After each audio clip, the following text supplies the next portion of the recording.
जो हमारा टॉपिक है वो है क्रॉस प्रोडक्ट। देखिए, डॉट प्रोडक्ट की तरह जो है यह भी दो वेक्टर को मल्टीप्लाई करने का एक तरीका होता है। तो मान लें कि दो वेक्टर हैं, एक वेक्टर ए है और दूसरा वेक्टर बी है। हमें जो है इन दोनों का क्रॉस प्रोडक्ट करना है। मैं आपको बता दूं कि इन दोनों का जो क्रॉस प्रोडक्ट होगा वह भी एक दूसरे तरह का वेक्टर होगा। तो मान लें कि यहां पर ये एक प्लेन सरफेस है और इसी प्लेन सरफेस पे जो है दोनों वेक्टर एक्ट कर रहे हैं, वेक्टर ए और वेक्टर बी। तो मैं यहां पर दोनों वेक्टर को ड्रॉ करूंगा। तो यहां पर मान लेते हैं कि ये है वेक्टर ए, ये हो गया यहां पर वेक्टर ए, और इसी प्लेन सरफेस पर जो है वेक्टर बी भी एक्ट करेगा। तो यहां पर इसी प्लेन सरफेस पर जो है ये हो गया वेक्टर बी, दोनों एक ही प्लेन सरफेस पे हैं। सो ये हो गया वेक्टर बी, और इनके बीच का यहां पर ये जो एंगल आपको दिख रहा है, चलिए हमने ये मान लिया कि इनके बीच का ये जो एंगल है ये है थीटा। तो हम vector A cross vector B को रिप्रेजेंट कैसे करते हैं वो एक बार देख लेते हैं। तो हम इसे जो रिप्रेजेंट करते हैं वो होता है कुछ ऐसे कि वेक्टर ए हम लिखेंगे सबसे पहले। तो वेक्टर ए क्रॉस, इसे क्रॉस कहा जाता है, vector A cross vector B. तो इन दोनों का जो क्रॉस प्रोडक्ट होगा वह एक दूसरे तरह का वेक्टर क्वांटिटी होगा जिसका कि मैग्नीट्यूड होगा किसके बराबर होगा, वो होगा product of the magnitudes of the two vectors. इन दोनों वेक्टर के मैग्नीट्यूड के प्रोडक्ट के बराबर होगा। सो वेक्टर ए का जो मैग्नीट्यूड है ये है ए और वेक्टर बी का जो मैग्नीट्यूड है वो है बी। तो इन दोनों का यहां पर हो गया प्रोडक्ट। और किसके प्रोडक्ट में होगा, देखें होगा ये कि sine of smaller angle between them, इनके बीच का ये जो एंगल आपको दिख रहा है थीटा, इसका साइन वैल्यू हमें लेना होता है। तो यहां पर होगा साइन ऑफ थीटा। चूंकि vector A cross vector B ये एक दूसरे तरह का वेक्टर होगा जिसके पास मैग्नीट्यूड के साथ साथ डायरेक्शन भी होगा। ये जो आपको दिख रहा है A B sine of theta, ये तो इसका मैग्नीट्यूड है लेकिन इसके पास एक डायरेक्शन भी होगा। तो चलिए इसके डायरेक्शन को हम यहां पर रिप्रेजेंट करेंगे एन कैप से। चलिए एन कैप से हम डिनोट करते हैं। इस एन कैप का डायरेक्शन क्या होगा हम आगे चलकर इस पे बात करेंगे। तो फिलहाल तो ये हो गया vector A cross vector B. यहां पर ये जो आपको साइन ऑफ थीटा दिख रहा है, हम साइन ऑफ थीटा को ही क्यों ले रहे हैं ये इस वीडियो में अंत तक क्लियर हो जाएगा। तो शुरुआत करेंगे एक एग्जांपल के साथ। तो मान लें कि यहां पर एक रॉड है। सो यहां पर ये हो गया एक रॉड, मान ले ये जो आपको दिख रहा है ये हो गया एक रॉड, और इस रॉड में जो है हमने क्या किया है, हमने यहां पर एक कील को धंसाया हुआ है। ये जो रॉड है ये इस कील के अबाउट जो है ये एंटी क्लॉकवाइज डायरेक्शन में भी रोटेट कर सकता है और साथ ही साथ ये क्लॉकवाइज डायरेक्शन में भी रोटेट कर सकता है इस कील के अबाउट। तो यहां पर ये जो आपको कील दिख रहा है ये होगा इसका एक्सिस ऑफ रोटेशन। चलिए हम इसे डिनोट करते हैं ओ से। तो यहां पर ये हो गया इसका एक्सिस ऑफ रोटेशन। अब अगर हम जो है यहां पर एक फोर्स अप्लाई करते हैं इस डायरेक्शन में, चलिए हमने जो है यहां पर एक फोर्स अप्लाई किया, ये है वेक्टर एफ, और इसका जो यहां पर एक्सिस ऑफ रोटेशन से डिस्टेंस है जो कि होगा यहां पर पोजीशन वेक्टर। तो चलिए हमने ये मान लिया कि इसका जो यहां पर पोजीशन वेक्टर होगा, ये जो पोजीशन वेक्टर है यहां पर, ये वेक्टर है यहां पर वेक्टर आर। सो ये हो गया वेक्टर आर। तो अब अगर आप ये वाला फोर्स अप्लाई करते हैं वेक्टर एफ, तो होगा ये कि ये जो रॉड है वो इस कील के अबाउट जो है ये एंटी क्लॉकवाइज डायरेक्शन में रोटेट करेगा। दैट मीन यहां पर हम कहेंगे कि एक टॉर्क क्रिएट हो रहा है। तो वो जो टॉर्क क्रिएट होगा उसका मैग्नीट्यूड किसके बराबर होगा, देखिए तो यहां पर जो टॉर्क क्रिएट होगा उसका जो मैग्नीट्यूड होगा जिसे कि हम टाउ से डिनोट करते हैं, ये बराबर होगा फोर्स का मैग्नीट्यूड, ये जो वेक्टर एफ का जो मैग्नीट्यूड है ये है एफ, तो फोर्स का magnitude into perpendicular distance from the axis of rotation. तो ये जो फोर्स है ये देखें तो ये जो डिस्टेंस है अगर आप इसे थोड़ा आगे बढ़ाते हैं तो ये जो एंगल बनेगा यहां पर ये होगा 90 डिग्री।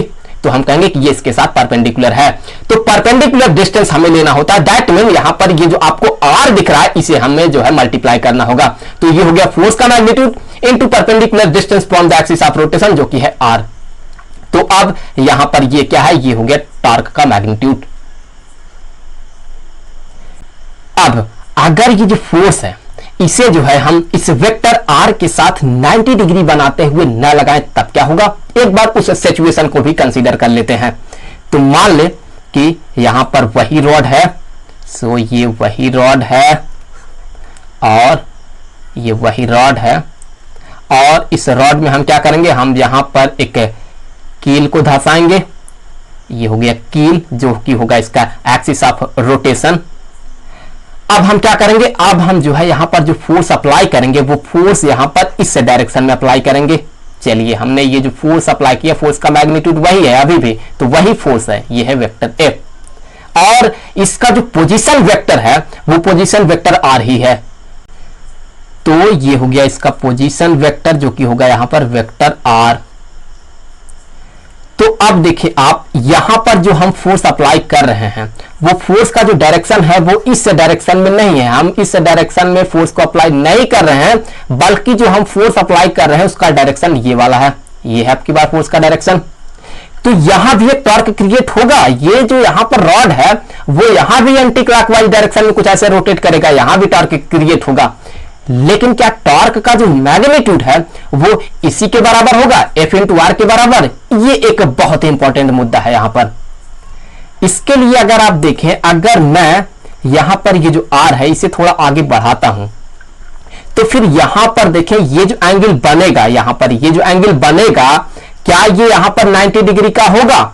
नहीं होगा, ये 90 डिग्री का एंगल नहीं है। तो हम सिंपली यहां पर ये नहीं कह सकते हैं कि जो टॉर्क क्रिएट होगा उसका जो मैग्नीट्यूड है वो एफ इंटू आर के बराबर होगा, नहीं कह सकते आप।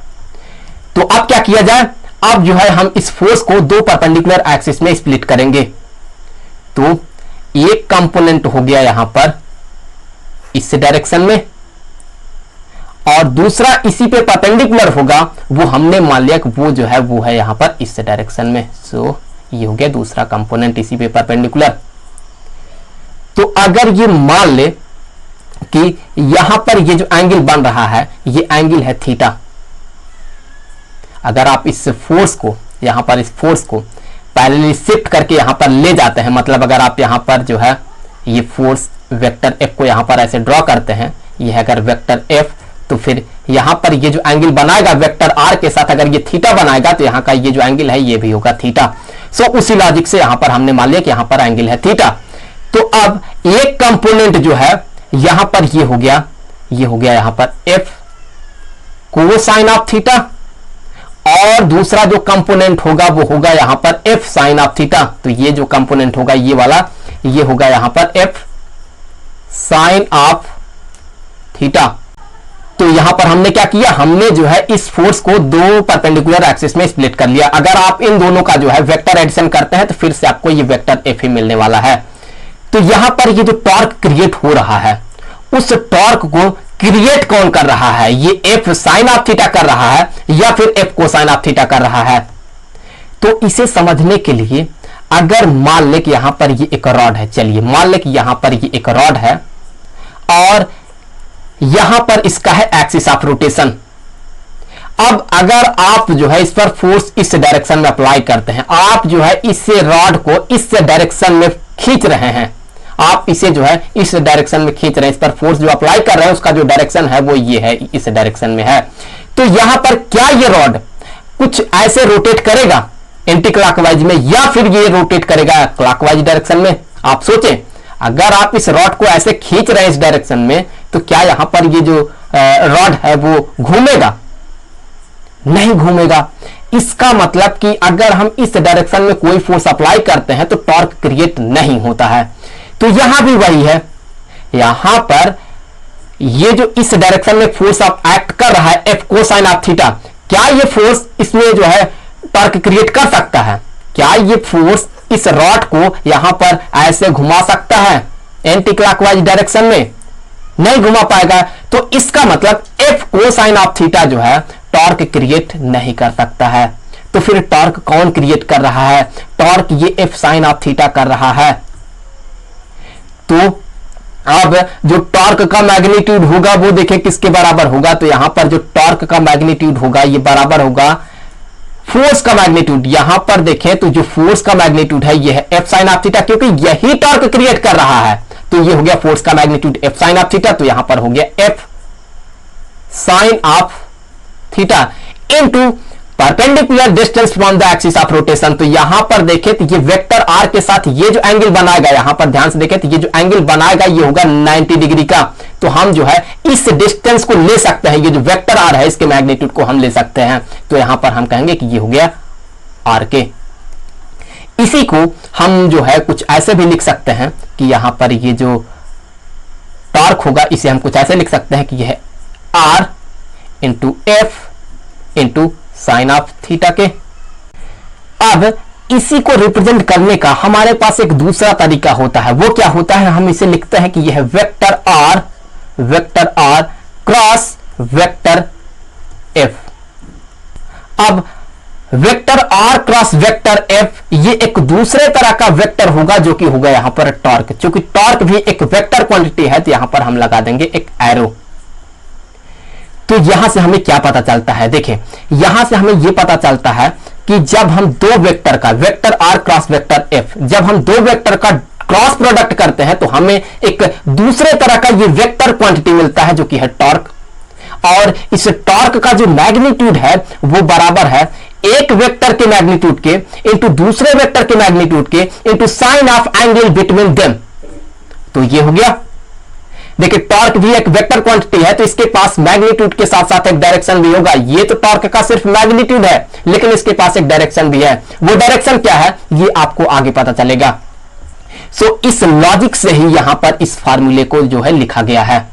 यहां भी अगर आप देखें तो दो वेक्टर हैं, एक यहां पर यह है जो है वेक्टर ए है और दूसरा यहां पर वेक्टर बी है। हमें क्या करना है, हमें इन दोनों का जो है क्रॉस प्रोडक्ट करना है। Vector A cross vector B करना था जो कि बराबर हुआ है, किसके बराबर हुआ है, ये हुआ है एक वेक्टर के मैग्नीट्यूड के इंटू दूसरे वेक्टर के मैग्नीट्यूड के into sine of angle between them. So इसी लॉजिक से यहां भी लिखा गया है। तो यहां पर vector A cross vector B का ये हो गया मैग्नीट्यूड और इसके पास एक डायरेक्शन भी होगा जिसे कि हमने यहां पर डिनोट किया हुआ है एन कैप से। हमें इसके डायरेक्शन को अब पता करना होगा। हम कैसे पता करते हैं, हम पता करते हैं अपने राइट हैंड रूल से। हमें अपने राइट हैंड को जो है कुछ इस तरह से प्लेस करना होता है कि ताकि ये जो मुड़ी हुई अंगुलियां हैं, यहां पर ये जो मुड़ी हुई अंगुलियां हैं ये वेक्टर ए से वेक्टर बी की तरफ हो कुछ ऐसे। तो उस केस में ये जो थंब होगा वो जिस डायरेक्शन को इंडिकेट करेगा वही होगा इस vector A cross vector B का। दैट मीन यहां पर एन कैप का डायरेक्शन होगा। तो मुड़ी हुई अंगुलियां जो है हमने यहां पर ऐसे प्लेस किया हुआ है। देखें तो ये वेक्टर ए से वेक्टर बी की तरफ है। यहां पर देखें तो ये कुछ ऐसे है वेक्टर ए से वेक्टर बी की तरफ। तो यहां पर देखें तो ये जो थंब है ये ऊपर की तरफ है। तो दैट मीन यहां पर जो है इसका जो डायरेक्शन होगा वो इसी पे परपेंडिकुलर होगा ऊपर की तरफ। तो यहां पर इसका जो डायरेक्शन है वो इसी पे परपेंडिकुलर है कुछ ऐसे। ये किसका डायरेक्शन हो गया, ये हो गया एन कैप का डायरेक्शन। सो ये हो गया एन कैप का डायरेक्शन। ये जो है ये एन कैप इसी प्लेन सरफेस पर ये 90 डिग्री का एंगल बनाएगा। अगर आप इसके साथ देखें तो यहां पर ये 90 डिग्री बनाएगा और साथ ही साथ इसी तरह से इसके साथ भी ये 90 डिग्री बनाएगा। इसे जो है एन कैप को इस पर परपेंडिकुलर होना होता है। अब अगर हम अपने राइट हैंड को कुछ इस तरह से प्लेस करते कि ये जो मुड़ी हुई अंगुलियां हैं ये बी से ए की तरफ होती, वेक्टर बी से वेक्टर ए की तरफ होती, तो उस केस में जो हमारा थंब होता वो नीचे की तरफ होता। तो दैट मीन उस केस में ये जो एन कैप है उसका जो डायरेक्शन होता वो इस डायरेक्शन में होता, ये होता एन कैप का डायरेक्शन। और जब इसका डायरेक्शन ये होगा इस केस में ये vector A cross vector B नहीं है। ये जो अगर एन कैप होगा ये vector A cross vector B का डायरेक्शन नहीं है बल्कि ये है vector B cross vector A का। तो हम जो है इसी तरह से डायरेक्शन को पता करते हैं। आप इसी रूल से आप यहां पर ये जो टॉर्क है इसे भी पता कर सकते हैं, टॉर्क के डायरेक्शन को पता कर सकते हैं। तो इसके लिए हमें क्या करना होगा, इसके लिए जो है हमें इस वेक्टर एफ को पैरेलली शिफ्ट करके यहां पर लाना होगा। तो ये हो गया, मान लेते हैं कि ये हो गया वेक्टर एफ, ये हो गया वेक्टर एफ और वेक्टर आर के साथ यहां पर ये जो एंगल बन रहा है ये एंगल है, मान लेते हैं कि ये एंगल है थीटा। और वेक्टर एफ और वेक्टर आर ये एक ही प्लेन में एक्ट कर रहे हैं। ये जो आपको दिख रहा है ये मान लेते हैं कि ये एक प्लेन है और दोनों इसी प्लेन में है, वेक्टर आर और वेक्टर एफ। तो अब हमें टॉर्क के डायरेक्शन को पता करने के लिए हमें अपने राइट हैंड को कुछ इस तरह से प्लेस करना होगा कि ताकि मुड़ी हुई अंगुलियां वेक्टर आर से वेक्टर एफ की तरफ हो। तो उस केस में जो हमारा थंब होगा वो जिस डायरेक्शन को इंडिकेट करेगा वही होगा टॉर्क का। तो यहां से आप एक अंदाजा लगा सकते हैं कि जो टॉर्क का डायरेक्शन होगा वो यहां पर इस स्क्रीन पर परपेंडिकुलर होगा, हमारी तरफ होगा। जो हमारा थंब होगा वो हमारी तरफ होगा, इस पर जो है नॉर्मली आउटवर्ड होगा इस स्क्रीन पर। तो इस तरह से जो है हम टॉर्क के भी डायरेक्शन को पता करते हैं। तो इस वीडियो में इतना ही।